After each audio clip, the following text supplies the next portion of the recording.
Can you tell me your name and where you're from? Robert Tassi. I'm from San Francisco, California. Thanks, Robert. How do you measure success?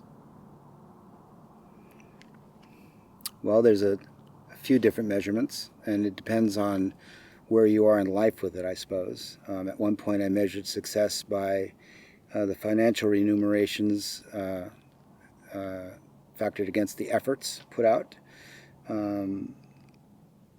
Now I probably consider success having a peaceful day and a magnificent sunset to look at, and experiences more in tune with what are natural versus what are artificial. What changed? How did that change? I was in a profession that I've had two professions that were pretty high pressure. I was in the music industry as a recording engineer producer for a major label, and that experience broke my naive bubble about what making music for a living was all about. It's a decision you make to cross a line, and when you cross the line, you become a producer of commercial music. That's not to say it's all bad, but it's an industry, it's a corporate industry, and it has corporate parameters attached to it. When I left that and became a professional sailor, there were different kinds of realities to accept and adjust in terms of it wasn't just about sailing a historic vessel, or it wasn't about sunsets all the time. It was dealing with Coast Guard regulations that could be quite arbitrary, marketing concerns which were frequently out of your control, and crew dynamics aboard a 115-foot vessel are very interesting and require deft management in order to get through a successful season. You can really discover the chinks in people's personality on a boat very quickly. It doesn't take 24 hours and you know who you're dealing with. So getting through a season on the schooner, if you survived the season, that was success. In the record business, making a hit record was success. I was a little bit different. I enjoyed all that. The trappings of that were all very interesting, but I just really enjoyed doing the work.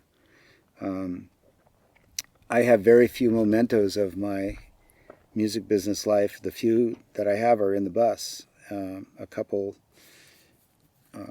Grammys and a picture of Dolly Parton and a couple album jackets that were signed by artists, and that's all I have left of the years that I was in the business, because unlike today where it's kind of standard operating procedure to take a selfie with somebody or a group photo, or we didn't do that. We had respect for the artistry, and that was considered gurming, what we called gurming. We didn't do that. You know, if you saw Kenny Rogers at a restaurant, if you knew each other, you exchanged glances and you walked on and you let the guy enjoy his dinner in peace. And so the studio environment was a lot like that as well. You know, because you were working with big artists, famous people, but in the context of the studio, we were all there just trying to make music.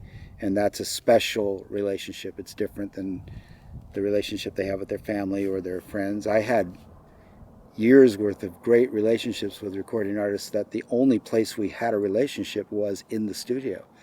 I'd never been to lunch with them. I'd never been to their homes. We didn't play golf together, but when we were in the studio, we were in this sanctuary, this impenetrable area that nobody else got to come into, and people reveal themselves differently in that environment than they do anywhere else. So that was success to me.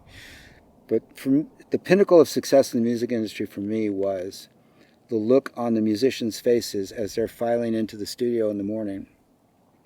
They know who the artist is that they're going to work for, and they know who the producer is going to be, but that's all the information they come into the door with. They don't know who the recording engineer is going to be, typically, and there's a great many other, and they for sure don't know what songs they're going to be playing yet. They haven't been introduced to the music they're going to be playing. One of the great things that I enjoyed was to see the look on their faces when they came through the door, saw me behind the window, and that look of relief that came over them when they realized that Bob was going to be sitting in the control room that day, and that meant at a professional level everything was going to work, and there was going to be a great catered lunch, and we were going to end up making great music that day.